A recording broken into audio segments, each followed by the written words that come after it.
Hi, so as promised, here I am to talk about ball tampering. What is ball tampering? I mean, in the past, we know some of the big cricketers, former captains, have admitted to tempering the ball. Some have, used their nail.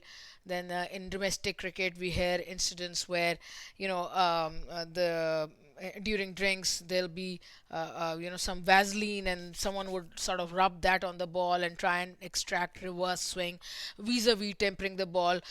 We've all heard about the dirt in the pocket incident. We've heard about Warner and the sandpaper. So we've heard all these incidents, and we know that the ball has been tempered in the past. Now, my thing is that I believe that everyone sort of makes the ball.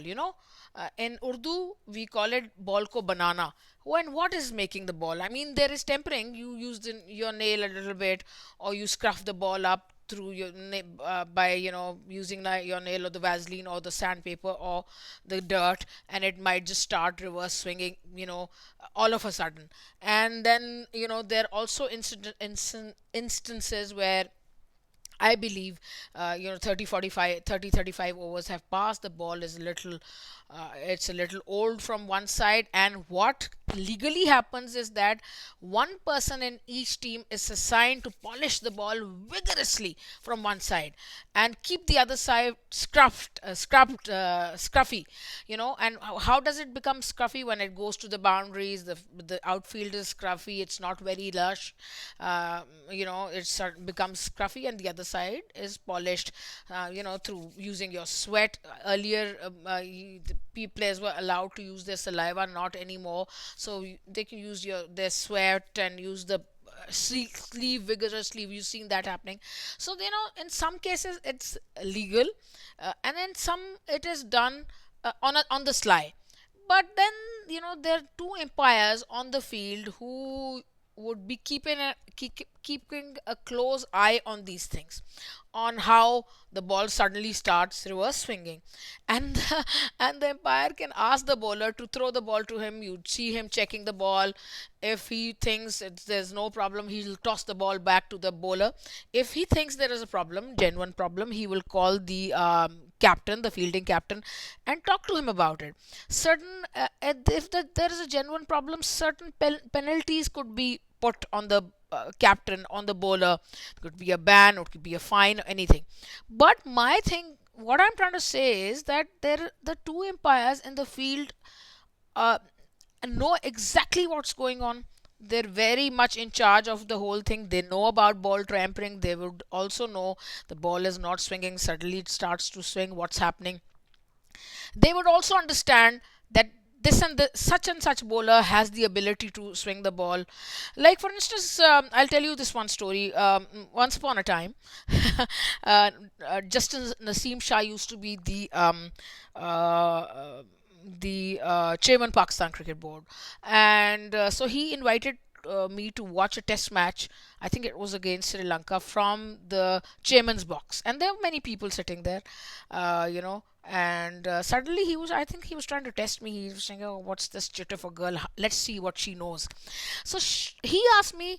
He said, "When do you think this ball would start reverse swinging?" So I said, "Okay, now this man's taking my test. I better give the right answer." So, I said, maybe, this is a Kookaburra ball. Round about 35th over, Shoaib Akhtar was bowling. He was playing that test match. So he said, fine. At that time, I think it was the 10th over. And suddenly, 7 8 overs later, the ball started to swing, and the two neutral umpires were there. So had there been any untowardly thing that happened with the ball, the nail was used, or something, the Vaseline or dirt or anything was used, or sandpaper, the umpires would have caught it, I believe. And he looked at me and said, "Oh, you said 30th, or this is like 15th 18th, or what's happening?" So I said, "Look, the man's got skill." And now, talking about skill, when Pakistanis started to reverse swing the ball, everyone in the world said we were cheating. But then Jeffrey Boycott came to our rescue, and he said the Pakistanis can swing or reverse swing the ball on a table which is made of glass, a glass table, and they could swing an orange on it. Imagine a glass table and an orange, and the Pakistanis, according to not me, Jeffrey Boycott, they could reverse swing and swing the ball. So, those kind of things sort of died down. And then England started to do it, and it suddenly became an art, a skill. So, it is a very vast subject. We cannot, only the empires know if there was something happening to the ball. If there is a legalized way of making it, and there's no harm in it. You polish it, you make it scruffy. Sometimes you see the fielders throwing the ball on one bounce to the keeper, and the reason is that they want to throw the ball on the practice pitches and to make it scruffy, and then the fielder in charge of polishing the ball would polish it and make it like a shiny table from one side, shiny red table from one side, and one side it'll be scruffy. That is a legal way of making the ball. There's no harm. And then you can polish it and whatever else, that's all legal. But you cannot use the illegal ways like the Vaseline or the sandpaper and all. But to check all this, there is an empire. And I don't like people saying this, whether it's about Pakistan or India or Australia or any other team. I don't like any expert or pundit saying, oh, I think there was something wrong with the ball. You have to take into account that certain bowlers have skill and they can start reverse swinging or traditional swinging the ball more than others. It is their skill, and that is why they're in the team. So I don't like the fact that Inzamam ul Haq or any other chap, respectable chap from Pakistan cricket, should get up and say things like, "Oh, I think there's something suspicious about the ball," and an anchor who doesn't know anything about cricket would say, "Oh, what do you think the ball started to reverse in the 15th over?" So I don't like it. Whatever happened, the umpires are in charge. They need to deal with it, and just because you want your TRPs to go up, you can't say such things. So if there was something wrong, the empires would have noticed, and an action would have been taken, whether it's Pakistan, India, Australia, England, any team, I believe.